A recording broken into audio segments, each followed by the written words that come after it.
ने ये हमको जो गाली देते थे लोग कि आपके खड़े रहने से सब बीजेपी का फायदा हो रहा है, मैं फिर से कह रहा हूं, हम तो थे ही नहीं वहां पर, तो कैसे जीत गई बीजेपी? क्या क्या अनाप शनाप बोलते थे हमारे बारे में, ये टीम वो टीम। अब जब वहां पर बीजेपी जीत गई, जिम्मेदार कौन है इसका? और दूसरी अहम बात यह है कि 10 साल की एंटी इनकम्बेंसी का फायदा कांग्रेस पार्टी को उठाना चाहिए था, मगर लगता यह है कि उनके इंटरनल डिफरेंसेस की वजह से उसका फायदा बीजेपी को हो गया। और तीसरी बात यह है कि बीजेपी को अगर आप जरा सा ही मौका देंगे इलेक्टोरल बैटल में, तो बीजेपी उसका फायदा उठा लेती है। और आखिरी बात यह है कि 2024 के चुनाव के बाद भी, और पार्लियामेंट में मैंने कहा था कि जो लोग इसको कह रहे हैं कि ये बड़ी नफरत पे कामयाबी हो गई, मैं उस वक्त भी कहा था कि वो बात नहीं है।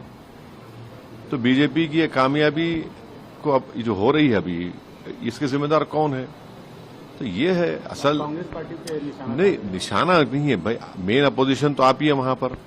मेन अपोजिशन तो ओवैसी थोड़ी है, मेन अपोजिशन आप ही है। और 10 साल के एंटी इनकम्बेंसी के बाद, 10 साल और फिर आपके हालिया पार्लियामेंट के चुनाव के नतीजे के बाद एक गोल्डन अपॉर्चुनिटी थी इनके पास कि बीजेपी को हरा देते वहां से, मगर वो नहीं कर पाए। इनका अपने इंटरनल डिफरेंसेस की बुनियाद पर, अपने एरोगेंस की बुनियाद पर, तो बड़ा। इसको आप बीजेपी की जीत नहीं बल्कि कांग्रेस की नाकामयाबी बता रहे हैं आप? मेरा मानना यह है कि देखिए, मध्य प्रदेश में भी जीतना चाहिए था, छत्तीसगढ़ में भी जीतना चाहिए था, यहां पर भी जीतना चाहिए था। तो ये तीसरा ऐसा प्रदेश है जहां पर बीजेपी को हारना चाहिए था। असेंबली इलेक्शन बीजेपी जीत गई, तो ये खुद एक बहुत बड़ा पैगाम देता है कि किस तरीके से क्या हो रहा है।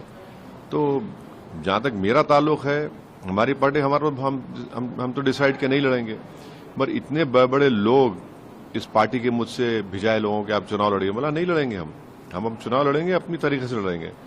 तो ये तो ठीक नहीं हुआ, बिल्कुल ठीक नहीं हुआ। और 10 साल की एंटी इनकम्बेंसी और इनएफिशिएंसी इतनी ज्यादा थी वहां पर, तब भी फायदा नहीं उठा सकी कांग्रेस पार्टी से। कल प्रधानमंत्री और भारतीय जनता पार्टी के अध्यक्ष जेपी नड्डा ने भी कहा कि कांग्रेस ने वहां जातिवाद किया, ये किया, बहुत सारे बातें बोली। क्या आप उससे इत्तेफाक रखते हैं? कांग्रेस को खासतौर से निशाना। अब देखिए, जीतने के India 29 States News. Please support my channel, like, share and subscribe my channel.